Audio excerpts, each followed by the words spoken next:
Dude, did you notice I did my hair down the side today? I did. I saw. It was a different part. Here, wait. I'm going to put it on the other side. Okay, I see us. Yay! Awesome. Hey, it's the Yay! Mo Good Show. morning, everyone. Mo Show. It's the Mo Show with David Breckheimer. I am super excited today to get to talk with the David Breckheimer, as I like to call him, and introduce him to any of you that don't know him yet. I feel like most people, if they're aware at all, at least know of you, and then they just stalk you until they get to know you. All right. Let's just stop right there. Let's be honest. Nobody cares. This is the Mo Show. It's the Mo Show. This is all about Mo. Ain't nobody need to know about some guy who can't keep hair. Okay?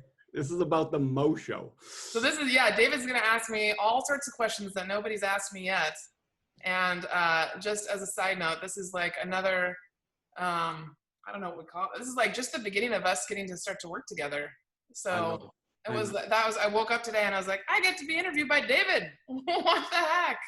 Okay, so interviewed by David is one thing, but here's the deal and I think we're both excited about this. How many years have we said, we got to do something together? I mean, since I met you, is that like been 5 years? It seems like it could be a year and it could be 7 years. I don't know, but the deal is we have a huge admiration society, mutual admiration society between the two of us, and we adore each other. And here's what's cool for those that don't know, and we're not going to talk a lot about it on this, but Mo and I are so blessed right now. We're about to do some group coaching together and stuff like that. Yeah. So this is the only part that I wanted to mention about that is over the next couple of weeks, and I asked Mo's permission to do this, over the next couple of weeks, I'm going to be building out an affiliate page on my website. And with that affiliate page, what I want to do is brag on and love on the people that I respect and I want other people to know. And there were three people I asked immediately. And obviously, Mo was one of those first three people. And I said, can I put you on my site? Can I promote you? Can I make videos of you? Can I talk about you? Everything else like that and send everybody to you. I have huge love for Mo. Mo love. We need shirts, bumper stickers. Mo love. Bumper stickers. Mo love. We need Mo love. So we don't need to talk about me at all. But the fact is questions is you've talked about being an internal processor in about 500 interviews. And classes and interviews and sessions you've done, and how not everybody in the admin world, some are going to be able to think quick on their feet and some are internal processors. And you, young lady, are an internal processor. And if you give Mo a question, you're going to be amazing and come up with amazing stuff on the spot. But if you give Mo a question and also allow her the time to go home and think about it and process it, what she can bring back could possibly just change your life. And I believe that about you. So I love that you are so crazy present with everybody that you're with, and you can really, really, really add value in real time. But the other thing is you have this gift of being able to just listen, walk away, and process that and come back, and nobody knew what hit them. I mean, because you really came with everything that you had. Yeah. And I appreciate that about you. And I wanted to mention that because you've been doing all these get to know Mo interviews. And it's like you're getting hit with all these, you got to come up with answers like this. Right then, yes. So obviously I wanted to honor and respect where some of your personality and talent is. And that's the ability to sit on something, meditate on something, just to simmer in a thought and a process. And so I sent some questions to you ahead of time. So we're not going to do those questions. So we're going to do the ones I just made up about 5 minutes ago. And then we'll get to those. Okay. All right. So here are a couple things that I'm curious about. I love, not only have you taught on video and all these other types of things, but you actually go live time and you go and you travel. And I was crazy blessed to have you out in Minneapolis, St. Paul area and host you when you did a class out here. Give me 3 areas that you wish someone from that area would bring you out to coach, because not even just because of the people. You are such a lover of people, but you would love to visit that area. Oh. Because you love travel. I do. Where Yeah. would you love to teach and Well, then what's stay funny, for another 10 days? yeah, it's funny that great question, of course. I got my first client in one of those cities, San Francisco. Okay. So San Francisco's one, New York City is another one. Just I've never been. And then like Vermont, New Hampshire, that northeast corner. I've been there once, but I want to go back and then yes, like get a car and just drive through all of those northeast cities and states. And in the fall would be really fun. Okay. I was Yeah. curious because here's the deal is, did you hear that, New York? Did you hear it, San Francisco? Yes. What's wrong with you people? Frickin' find Mo. Have her out. Have her out. Okay, so there's a specific person that you've brought up on a regular basis, and it's your mom. Oh. Okay, and I love that. I love every time you talk about her. Okay, so I'm not going to ask you who your most inspiring woman in your life is. I want to ask you who are your top three, because I hear you talk about your mom a lot. Mm-hmm. Who else has inspired you? I mean, another one that I do mention pretty often too is Susan Scott. Okay.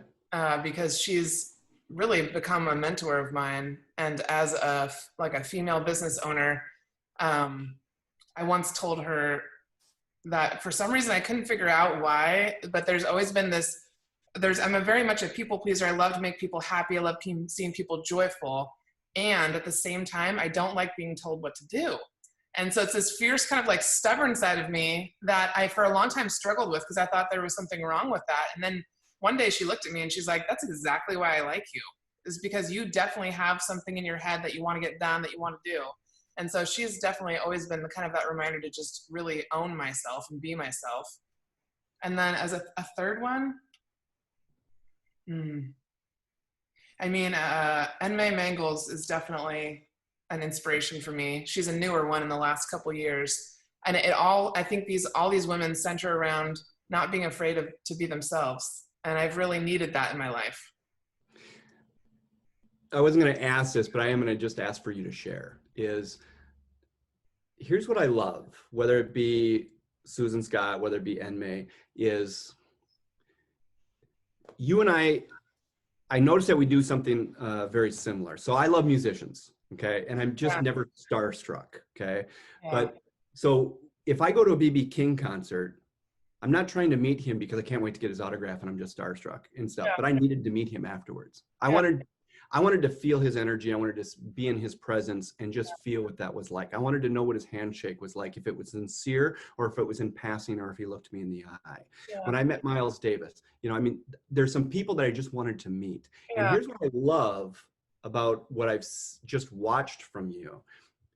It's like it's not about being starstruck, but there's also no, and I'm wondering if I'm mistranslating this. Is it no fear, or is there something that drives you to go past the fear, to go out and you met and reached out to people like Gary John Bishop? Are you kidding? Come on. How many people have read that book? How many people actually reach out to him directly? Give me a break. How many people have read Fierce Conversations, but have actually not only reached out to the author directly, but then gone to their house?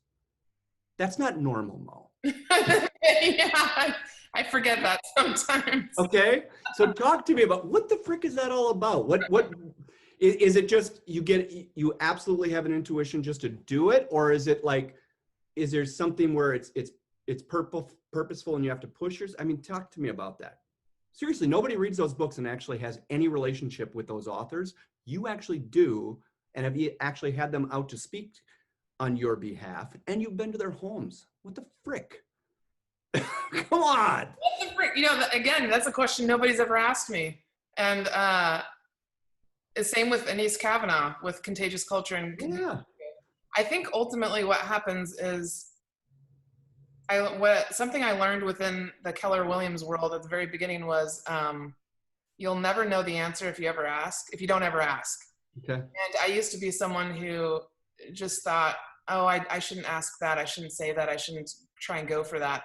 And now I'm just like, forget about it. I'm going to ask no matter what, because the more times you ask, the more times you hear yes. Yep. And then also, I'm just a firm believer in yes, there's definitely people that have done amazing things in their life, and I would probably be starstruck a little bit around like Oprah when I get to meet her. I definitely would love to meet her. And at the same time, I also remember that they are just like me. They're just like you, and they're just humans who have a lot of talent and a lot of intention, and then they actually do the things. They do the work. They make it happen. And so, and that phrase, make it happen, my mom used to have up around the house everywhere as we were growing up. And so I do believe that if you want to make something happen, you can make it happen. You just have to take the steps. If it means contacting an author 15 different times, then I do it.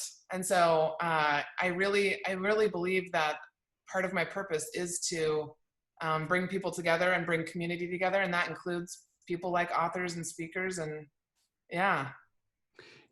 And it isn't about just meeting the celebrity and being starstruck and all that other, I've met some crazy, amazing people, and it's never crossed my mind to go, oh, can I get a picture with them? It just, I don't know why that would never enter my mind. Yeah. But I want to point that out about you, because as people go into speaking with you or asking you to come teach or asking you to do one-on-one coaching or anything, there are things that you do that people haven't even thought about, or they would love to be able to do, and they need someone who's actually not in theory talked about doing something, but actually has gone out of the box. Yeah. And you go out of the box on some of these types of things. Yeah. And I love that a lot of things that you might help someone think about going out of the box, it's not theory for you. I freaking love that. Freaking love that. So I wanted to ask you about that, because I don't know how much you even think about it, or if it was fairly automatic and it's just where you're at right now in your life. Yeah. That just seems like a natural thing that you're supposed to do for yourself. Yeah. In the beginning, I think it was more purposeful and intentional in terms of training myself to think that way. And now I'm just like, oh, I read this book. This is really interesting. I'm going to message them. I'm going to email them. Yeah. I love that. Thank you for sharing that. I've been wanting to ask you that, and I didn't send that beforehand, but I did want to ask that. Okay. So that was women. Yeah. Top 3 inspirational men, or a couple men that actually have had an inspiration on you. Yeah. I hear a lot about women talking about which women inspired them. Mm-hmm. Are there men that have inspired you based on their character, based on their actions? What? Yes. So, and I love this topic because I don't normally get asked about the men in my life. Mm-hmm. And I think it's important to talk about both, because I've had a lot of really fantastic men in my life. And so so I started out with my dad and my 3 brothers. So I grew up mostly men around me, actually, even though, like, I think a lot of the story and the piece that people hear about on social media that they just enjoy as who I've dated or who I am dating, or do I date? Have I ever dated? All that topic is one. But part of the reason I've really grown to like be okay with myself and love myself is because of my brothers and my dad, because they were such strong, emotional, loving men. They were not conditioned to not have emotion. They were encouraged to have emotion. They were encouraged to share. We had sharing time at the table. So as far as like the most like inspirational men, I would have to say my dad, and then also, gosh, it's hard to pick. This is so dumb, but I'm such a sap. Literally, that almost made me tear up. Just the fact that you, I mean, a lot of people would list their dad or whatever and stuff like that, but the way that you brought that up and talked about your brothers as well, and your level of love and respect for how they handled themselves. Oh yeah. I mean, they're admirable men who cried, who we would sit around the dinner table and talk about, like, literally my mom, we used to hate it. It was called sharing time. We'd sit down at the end of the day, she'd have something for us to eat, and then we would go around the table and we had to share something. And so regardless of whatever was going on, my brother Ben, who I have one younger brother, Matt, and then twins, and Ben was the youngest of the twins. And he would start out by saying, well, I woke up at 7:09 a.m. And then literally he'd go through his day as detailed as that, the whole rest of the day. And we used to hate that sharing time. And then what happened was, because my mom's so consistent and persistent, it became something we're known for. So now when my friends come over, and I'm 39 years old, and we go have dinner with my mom and my dad, they ask for sharing time. And I think it's just, and I think my brothers have taken that and really utilized those emotions and the ability to feel out in the world. And so people, they're different than, I could say, a lot of guys that I run into. They're not afraid to share and be emotional, and that's a real skill, and it's a real treat in the world to run into men like that. So it's a freaking gift that you grew up with it. Yeah. And my dad's a big one that makes me cry, because he came. I invited them to come to a couple. They've come to a lot of my classes, but they've only come to a couple of the Make It Rain class that I taught in Minnesota. And he came to the one in Everett that I taught. And in the middle of the class, he came up to my dad, to Jesse, my boss, and said, Margaret is so much smarter than I am. And Jesse told me this like the next week, and I just started bawling. I said, I'm not kidding. I'm messed up right now, so we're good. I just started bawling. I was like, what do you mean? What does that mean? And I've had several parents, since I don't have kids, I've had several parents talk to me and say, that's how it's supposed to be. You always want that for your child. You want your child to excel past you, get past you, move past you, have more, be more, all of that. But for him to say that was just, oh my gosh, yeah. So I definitely those guys. And then I would say, oh gosh, there's been a couple different guys in my life that have been really instrumental in, I would say, like pushing me forward as a woman and supporting me in business or just personal life. And one of them would be actually like my volleyball coach from high school. Okay. Because he absolutely saw that I could have played in college, and I could have, done a lot of different things, but he was a big piece of any sort of courage I had, which was pretty little in high school. And he was a big proponent of pushing me forward and out there, because I had a lot of, I definitely lacked self-esteem, but I had a lot of skills in the volleyball arena. And I needed somebody to push me out there, and he definitely did, time and time again. And so, Awesome. Yeah. Awesome. This is the last one that wasn't on the list. Okay. But I think it's enough a part of you, and I've heard you talk a little bit about it, and you've talked about having a class on it. So I think it's something that you're probably prepared to talk about. Is meditation has come into your life, I'll just say fairly recently. If you look at your whole lifespan, yes, it's become a fairly important thing to you. Yeah. And it's something that when I had first gotten to know of you 5 to 7 years ago or whatever it wasn't a conversation that I heard a lot about, but I'm hearing more about it in the last year or two from you, and it's become a part of your routine. Mm-hmm. Why? And if you were going to give like a summation of a meditation class that you were going to give, what does it mean? What does it look like to you? What do you want to share in a couple minutes right now about meditation? Because it's been fun to watch that grow in importance for you, and importance enough that you're talking about it out loud and sharing it with other people and stating, I'm going to do classes on this, which means you think that there's value that other people get from it too. So I want to hear from you. What do you want to share about meditation in your life right now, or in anyone's life? Yeah. I think it's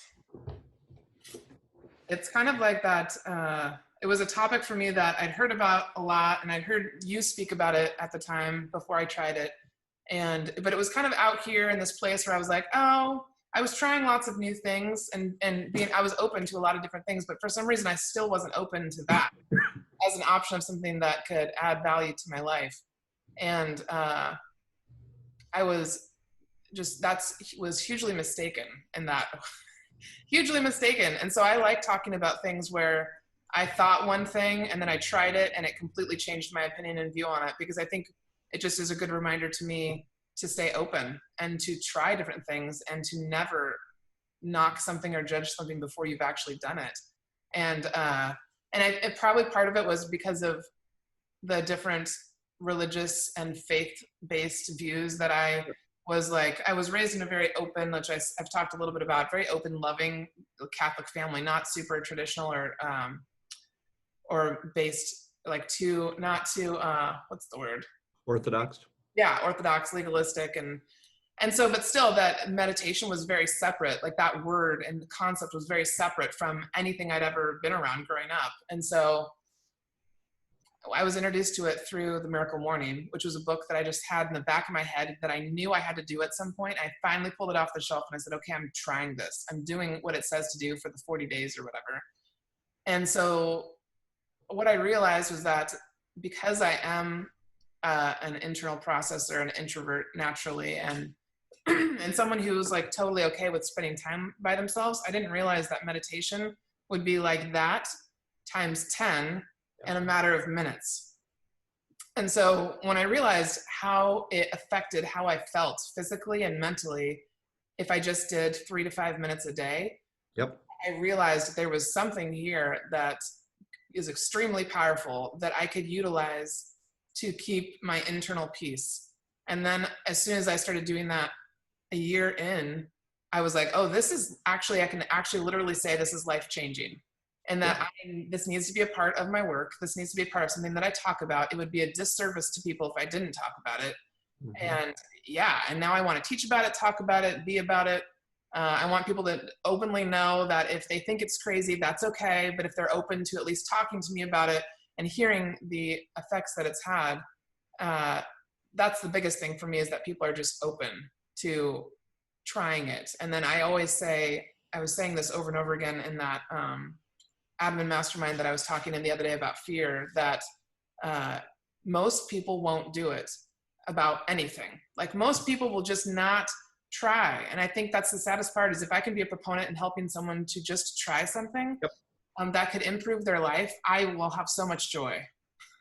And if meditation is one of those things, that would bring me a lot of joy, because I know the kind of peace that it's brought me. And if I can help bring any part of that peace to someone else's life, I will be happy. My job is done, literally.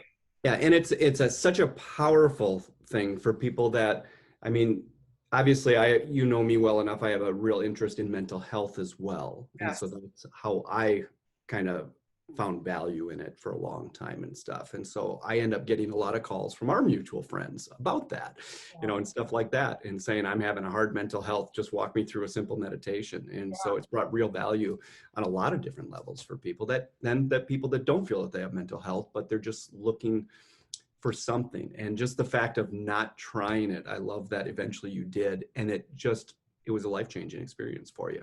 And I wanted to give you an opportunity to talk about that, because I looked at your new website and I freaking love it. And I saw that you were going to be teaching a class on that. So I did want to give you an opportunity, because you know as well as I do, a lot of people that are going to know you, they know you from real estate. So what are you going to teach me about real estate? What are you going to teach me about admin? There are other things other than real estate and admin that we talk about. Absolutely. That was one of them that I actually saw on your website. And I don't want this just to be an admin call. You have so much to offer, and I wanted to just give you an opportunity to talk about that, because I appreciate it a lot. So there's the list I sent you. Okay. So I think that there's real value in this next question for any coach. And I think a lot of times coaches, the answer is, oh, nothing right now. Okay. And the question is this: drink our own Kool-Aid. You want to tell everyone to coach. You want to tell everyone to get a coach, or a lot of people, not everybody, but you want to promote that coaching could be a good thing. Coaching can be beneficial. Okay. Let's drink our own Kool-Aid. So I also do coaching. I have lots of coaching clients and teach a lot of classes. Okay. But I get coaching, and I have areas in my life that I know I truly desire to grow in. And so I pay for that. I pay $650 a month for my personal coaching. Either what are you getting coaching in, or what do you think is the next thing you would love to get coaching in yourself?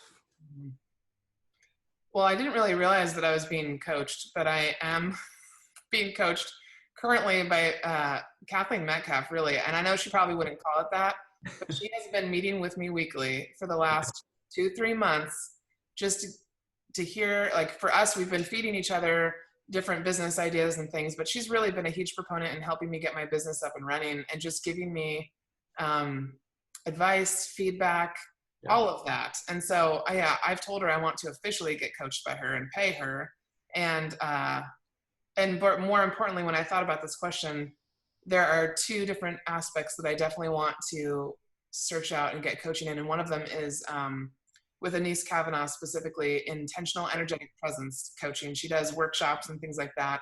And it's something that I've always been interested in, and that I feel, and then I know that I have a basic understanding of the concept, but she has done the research, the real serious fact-finding medical research behind energy, behind, and I think that is going to be an integral part. I don't think, actually, I know it's going to be an integral part of what I talk about when I go into different businesses, because so many leaders don't understand how their presence affects people in meetings and daily interactions and workshops and speaking engagements, all of those things. And what she is all about and what she talks about is so important. I want to take that and help disseminate that. And so I want to be coached by her, and I've already told her that. And I also want to have different business building coaches, because I know that I've seen a lot through working with Pickett Street and a lot through working with different businesses in the real estate world. But beyond that, my business building experience is really just based off what I've learned from other people. And so I want to have other business coaches that can help me understand different strategies, different ideas. And yeah, I mean, something in financial literacy as well, like what you've said, you're being coached, and I want the same thing. Yep. The more I know, the better. Yeah. And for me, financial literacy is, I want to be more literate financially, but I also want to learn it from a point of view that I can teach it at a second grade level, because I want to bring real value to my children. Yeah. Now, my children, I'm an empty nester, but as a father, what can I still add to their life? And that's an area that is going to become more important to them, that I didn't talk to them a lot about growing up. I didn't talk to them about as much as I should. And it's probably something I could actually understand better, and have someone who knows it 100 times better than me help me understand it, so that I can verbalize it at a second grade level that's acceptable to my children. Now, it'll definitely benefit myself. It'll benefit my clients. But when I want coaching, I want something that, what you and I have talked about before, who I am sometimes is who I am all the time. So whatever I'm getting coached in, will that benefit me in my personal life, my business life, my family life? Yeah. So yeah, that's why financial literacy is a big one for me right now. So I love that. All right. So you've probably got at least 50, if not 150 photos somewhere online or somewhere in social media of your bedroom wall, which most of us don't have pictures of our bedroom walls all up social media. No. Okay. You have decided that will become something special for you. So can you explain what it is? And with the words that you've put on there, is there something right now? Because that's the way I imagine your wall, is that you're going to hit different stages of your life or different stages of your day, and some of those things are going to come off the wall right at you and hit you in the face. So can you explain what you did to your wall, why you did it, and right now are any of those things just jumping off the wall at you? Oh yeah, completely. So yeah, I covered the wall that's facing, I guess, technically north. So as I exit out the door of my bedroom, it's this whole wall. And part of it was like with COVID and quarantine, I really wanted to have a creative, fun project that I could work on at the same time as I was doing work and working on other things. And I've always loved the way that my mom operated. Again, growing up was like, make a mess, be creative. We would write on the walls, probably when she even didn't want us to. And so this time quotes and things like that definitely stick in my head, that are rewiring my brain with all sorts of different affirmations all the time. I took different ones from different people. I asked for suggestions and input, and then I put them all on my wall and basically created what looks like a wallpaper. And so quotes, phrases, things that I just love are all over it. And right now what's jumping out is, you don't have to see the whole staircase, just one step at a time. And I'm realizing how critical that is, because as someone who's a planner who likes to see it laid out, there's a certain part of me too that's totally okay with not seeing the whole picture. And more so now than ever before, starting a business and leaving my salaried job and not having enough savings to get me past 2 months, really, all I could do was focus on what I knew I needed to do today and what I knew I needed to do tomorrow. And things seem to be working out. And I'm realizing like I need to continue to do this and not focus so much on what could happen down the road here, but just today and tomorrow, and just do those things. Yep. And then it unfolds into something I had no idea it would be. Yeah. And that, yeah. And I'm watching that in real time from an outside perspective. I'm seeing you just grab that one step in that staircase, and that's jumping on a call with Kathleen Metcalf, jumping on a call where Kathleen Metcalf is also jumping on calls with me. All of a sudden, boom, that takes us to another step, and all of a sudden, all three of us are doing a group coaching thing. Yeah. You know, I mean, it's not about this, okay, we're not looking at 3 years down the road. No. We're each taking one step on that staircase. But the thing is, you are hands down, you're taking actual steps, and I love that in multiple areas. And so it's interesting to hear that that's one that's popping out, because I'm watching that in real time. I'm watching you do those steps. Yeah. And you're doing them with enthusiasm, love, excitement, passion, and everything. I'm not saying that there isn't maybe some questions and fear behind it, but what I'm seeing from an outside perspective is you're doing it with love, enthusiasm, passion, authenticity. Mm-hmm. That's what that step is being taken with. And that's what I'm seeing from an outside perspective, which is just, well, obviously, you know, I mean, it's inspiration. We've had other people that have inspired us. It's inspiring to some of us that are watching you do that. And I love that you're being honored and respected for it. Opportunities are starting to come your way, as they frickin' should. Okay, so I appreciate you sharing that about the wall. So talk to me, you know, my 5 words are peace, contentment, joy, gratitude, compassion. Yeah. Peace, contentment, joy, gratitude, compassion. It's always those 5 for me. Which of those right now is resonating with you? I loved this question. It's contentment. Okay. Yeah. Talk to me about that. What does that look like, or what do you mean by that? Yeah. Despite knowing that I didn't have money flowing into me, and despite knowing that I was taking a risk in a really, you know, interesting time in history and in business and everything, I had this sense of contentment. And no matter what was happening, I knew it was going to be okay. And so people would say, like, are you scared? Are you freaking out? Are you this? And I'd be like, no, there might be something wrong with me. Maybe I should be, but no, I'm good. I'm good. Yeah. It's probably wrong, but I'm good. Maybe this is like a mental health issue. Maybe I'm blocking something out. But I just realized that like I've said and a couple other times, is there's something else outside of me that is driving me, and it's and for a long time I've felt whatever this is, it's my purpose that's been like looking for me.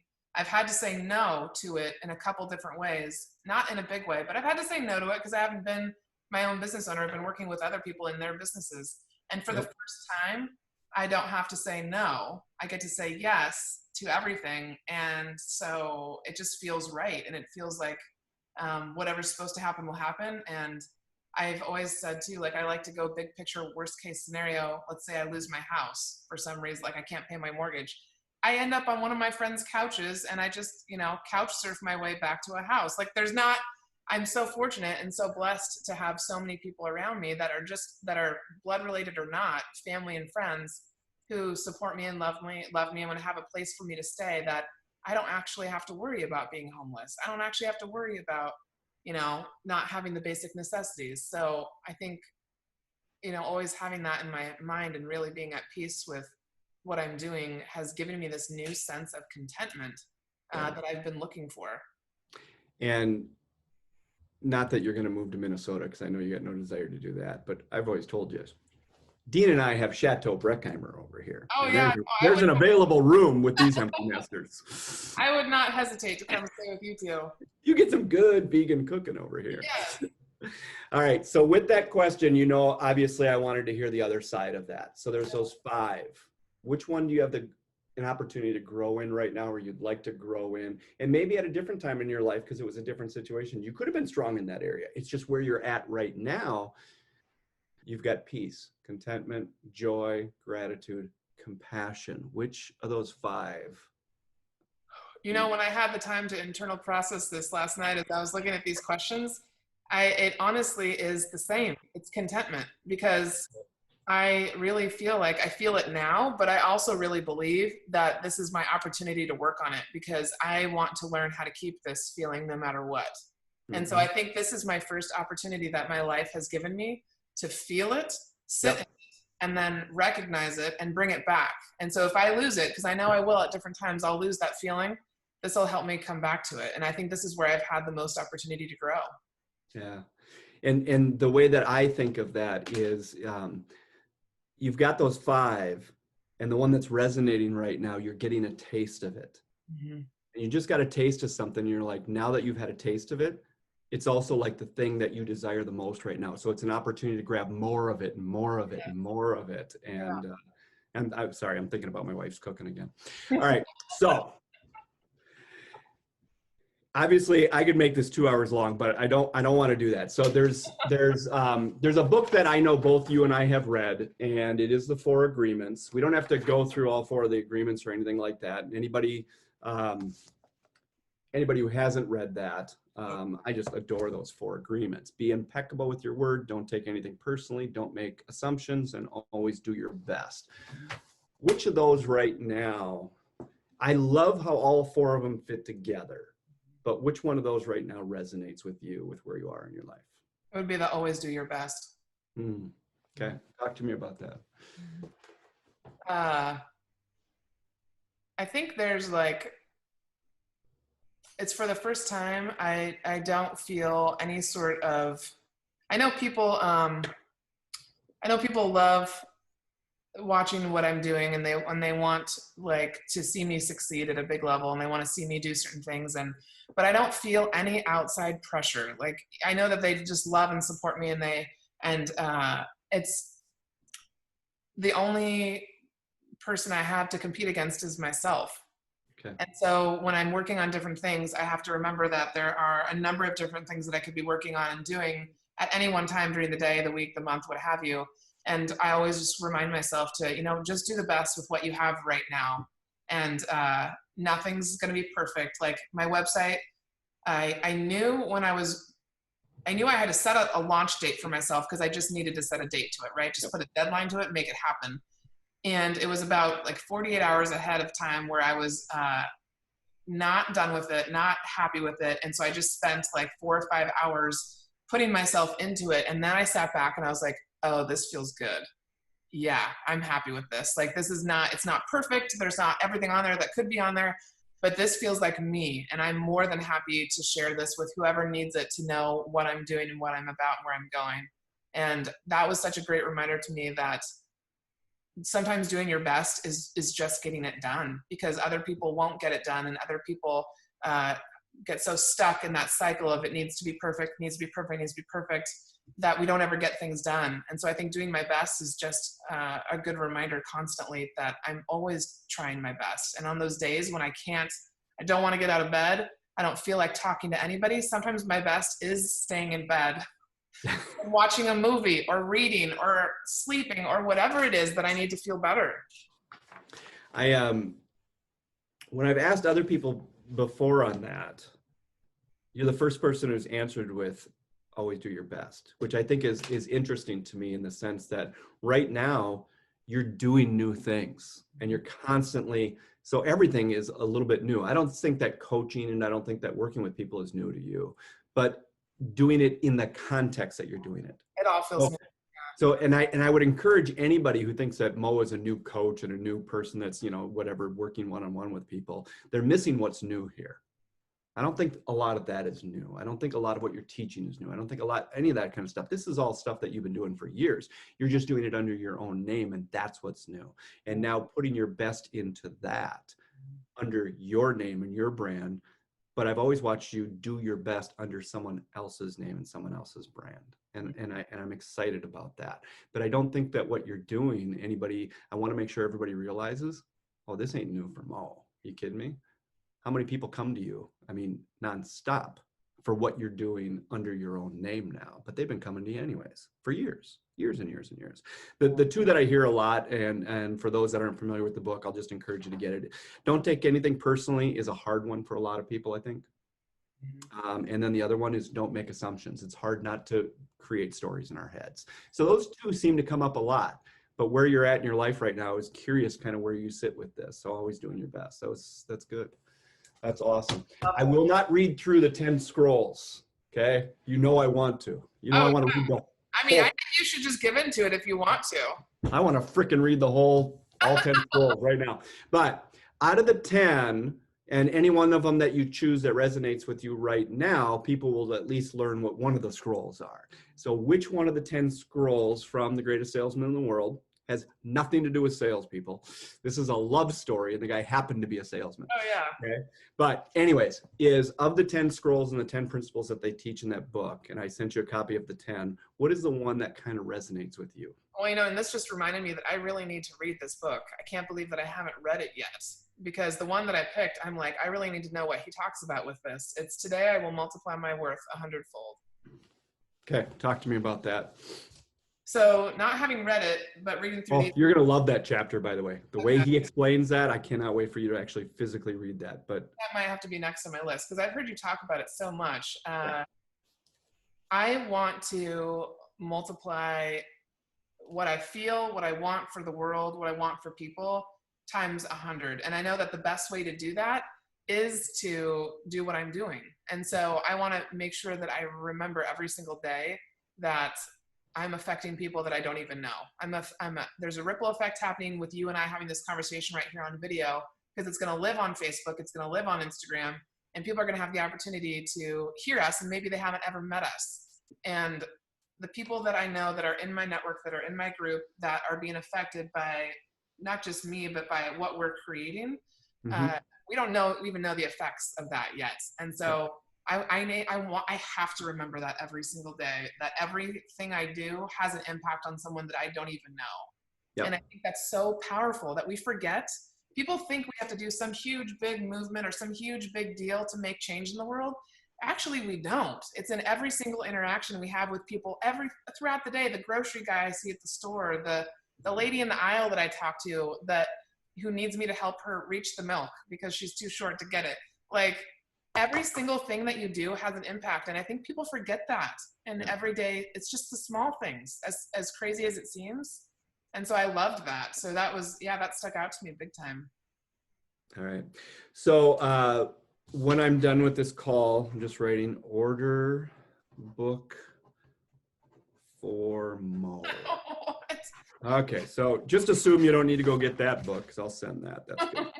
We're good to go on that. We've talked about that book long enough that you don't own it. That sucks. So you're all taken care of, my friend. And I could have gone on and on and on, and I asked you to kind of close us out today with you bringing something to this interview, in the sense that I'm not even asking anything. I wanted you to be able to have an opportunity to present something that's had real meaning and impact for you. Wow. Now, before you kind of finish out with that and share that with us, I do want to say that I don't know why I was thinking about this today, but I think that you need to do, it doesn't need to be something that's unmanageable, like it's every week or whatever, but I think once a month, I have seen you post amazing sunsets from your balcony. Crazy amazing. Once a month, I'm just requesting. I would like to see a monthly session, and it's called Sunsets with Mo. Okay. Because those sunsets are freaking brilliant. So you've got a couple weeks to kind of really look at what's it like out there, and when would I have the most effect? When do I start it? Because I want it to be a half an hour, and I want the sunset coming and I want right the in the middle of it. The hot air balloon's got to be in the background too. Yeah, I mean, so time it out, make it look. We all want a little bit of that sunsets with Mo. I'd like to see that once a month. Okay. That's my only request on this call. That's an easy one. That's easy. I'm going to be really ticked off and disappointed if it doesn't happen. I also, I'd like to say, I wish I could have done this interview from the farm out at Soul Sanctuary, because Amos really misses you. I miss him and his licks. Oh my God. Have you ever been licked by a donkey? Oh, Mo has definitely done that. So bring to the table, I had asked you to go ahead and pick out anything that you wanted that has brought real impact to you. Okay. And I didn't want to lead you too much in this. I just want you to bring something that you want to share with us that has had real impact on you. I love this. So it's about a page long, so it's a little bit of a read, but it's from this book that I haven't finished yet. I'm in the middle of it, Contagious You. Okay. And it's by Anise Kavanaugh. And the reason that I've been so pulled to her and her work is because while I've understood energy and what my presence can do for people, I didn't understand the facts and the research behind it. So she's given me like the facts and the data to back up what I knew was true, which is so valuable to me when I go in and talk to business owners about this, and they're like, your presence. And I'm like, look, I can't tell you what I really do, but I know that when I walk into the room, just like you do, you have the same ability. I have the ability to bring the energy in the room up or down. I can choose to add to it in a positive manner, or I can choose to detract and take away. And so when you're leading a team or you're leading a group or you're a part of something, we all have the opportunity to bring our best, do our best, and actually affect the outcome with our energy. And so there's this section in one of the first couple chapters where she says, it's titled, Your Contagiousness is a Superpower. And so I wanted to read this, and it ends with 3 questions that you can ask yourself to upgrade your results and contagiousness factor. And so I want people to understand that this is something that I actively think about before I teach, before I even have a meal with someone, before I walk into any situation. I always think about, maybe I'm not in a good place, maybe I don't feel my best that day, but how can I still step into that room or step into that experience and add to it in a positive manner? Because it's a choice that you have to make sometimes when you don't even feel like it. So she says, we're talking about superpowers here. Did you know that you have them? Your first superpower, being contagious. Yep, and you are contagious. I am contagious, and so is everyone else. We can't help it, we just are. There is science behind this, lots of it. Our brain, heart, coherence, and collective energetic fields all create contagiousness. More on this later. Being contagious is also a coachable skill. Just like sports stars have their coaches to help them focus on performance and recovery, contagiousness in leadership can be coached. We invite or repel people with our contagiousness. We create what we want or what we don't want with our contagiousness. We have control of ourselves and our own contagiousness. We have no control of theirs. We do have the power to decide what we'll take on and catch. The ability to do this is another superpower. These superpowers are some of the most fundamental leadership assets we'll ever have. We must use them well. Here's your first lesson, superhero. At the root of your contagiousness are your intentions, energy, and presence. And your intentional, energetic presence, you control all of these things. They're yours. Nobody can do them for you. No one can take them away. Make any of them better, and you level up your ability to create influence. So here are 3 questions you can ask yourself to upgrade your results and contagiousness factor. 1, what experience do you want to create?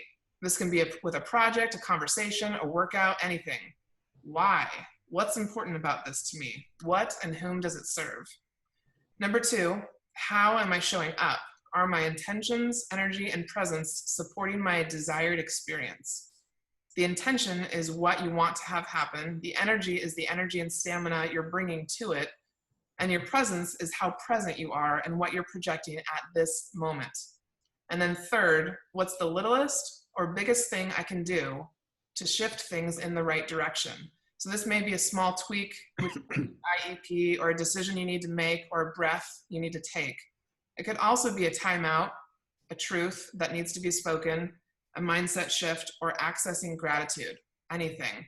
Powerful little questions, do not underestimate them.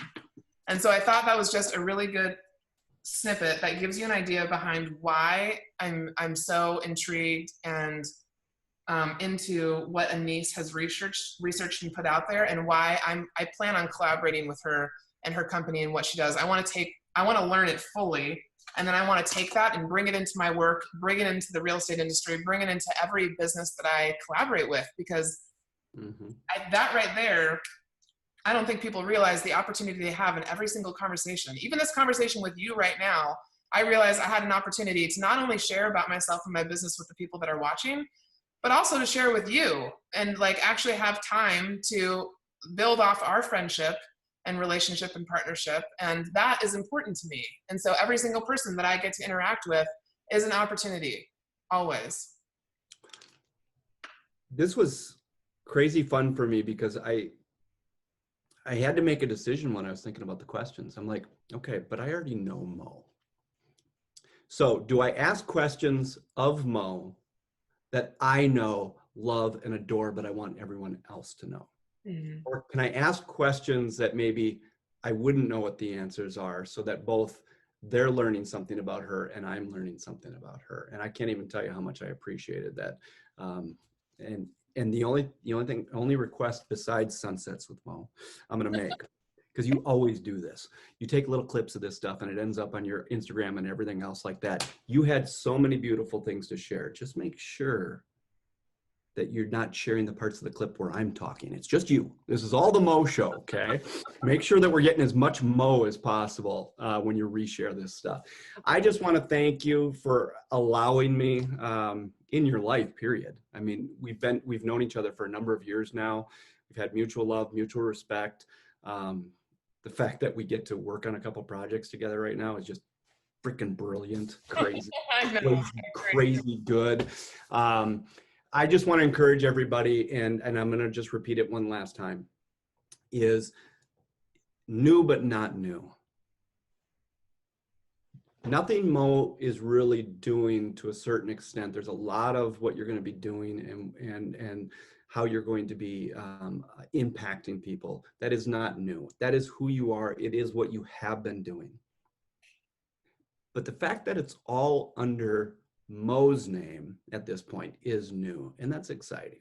That's crazy exciting, and I'm excited for you. And I just want to tell you I love you. So that's it. Gosh, well, I love you. Thank you so much for taking the time to do this. Yeah.